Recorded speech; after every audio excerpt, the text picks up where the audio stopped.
Kalaki ng atraso ng boss mo sa akin. Dahil sa kanya, na-ospital ang lola. Ikaw naman, kuya eh.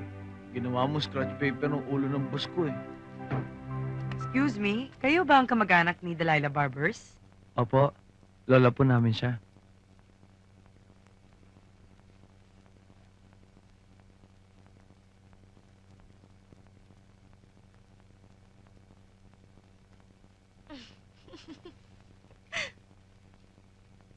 Ako si Doktora Dory. Doktora, maawa na kayo. Kawaawa naman si lola. Ligtas na si lola nyo. Ay, salamat, doktora. Salamat. Hindi pa oras para magpasalamat. Huh? Kailangan ko pa rin siyang obserbahan sa ospital. At may hinihintay akong lab test. Doktora, roses for you. Thank you. Kanino kaya galing to? Galing sa'yo? Maganda ba? Siyempre, pero paano mo nalaman na ang paborito kong bulaklak ay red roses? Well... Ayun, may card oh. Basahin natin kung ano may sahe. Galing pala kay General Patronage. Galing ba kay General yan? Ay, hindi pa nadating yung pinadala ko sa iyo. Mas mapula pa diyan.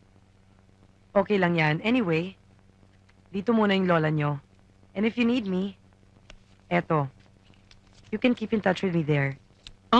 Ay, pwede bang bumisita sa bahay ninyo? Pwede. Pinsan, hanggang kailan pa kaya si lola dito sa ospital? Ay, hindi pa nga daw maintindihan at under observation pa. Ang takot ko naman ay ang gastos dito. Bawat sandaling itinitigil ng lola dito, additional bayad. Para tayo nakasakay sa taxi na bagsak ng bagsak ang metro. Pinsan, sinabi mo pa. Ang kaibahan ng metro dito, per segundo. Oo nga, ano? Kanino kaya tayo magrereklamo? Sa Department of Health o sa Department of Transportation?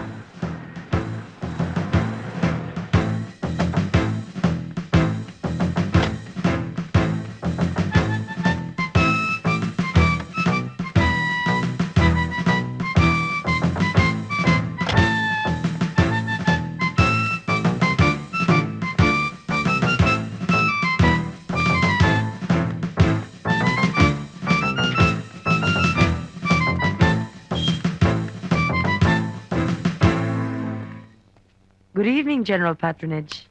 Good evening, Dory. Excuse me. Up, Sergeant! You are dismissed. Yes, sir. Carry on. General, thank you pala sa pinadala mong red roses. Wala yun. Tuloy kayo.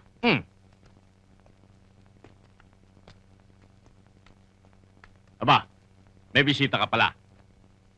General si Boyong, Boyong si General. Uy!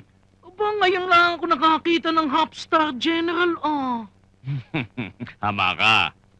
Alam mo matagal na dapat akong full star. Kaya lang may 3 ayaw pumirma sa aking promotion.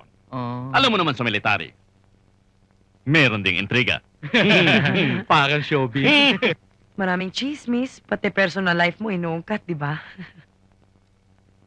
Ano kaya't ako'y naging doktor? At na rin si Dory ang aking napangasawa. Ano kaya ang mangyayari?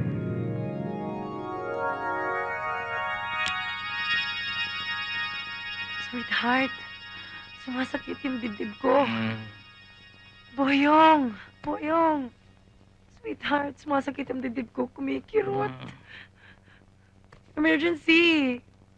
Boyong! Sumasakit ang dibdib ko, Boyong. Emergency! Emergency! Emergency! Sinong pasyente? Nasaan siya?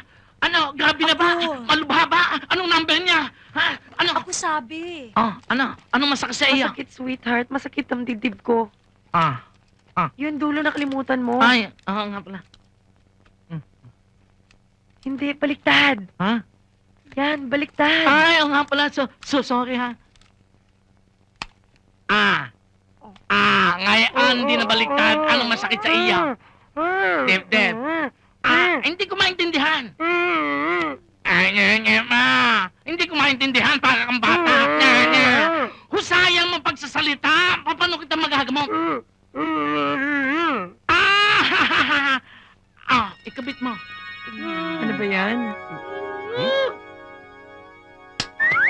sinusubo yung daliri mo sa bibig ko. Attention! Right face! Left face! About face! You're dismissed!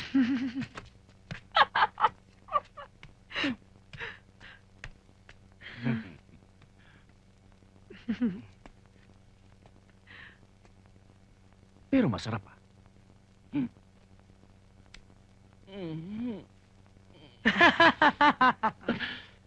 Alam mo, Tirso, dapat imagbarbero ka.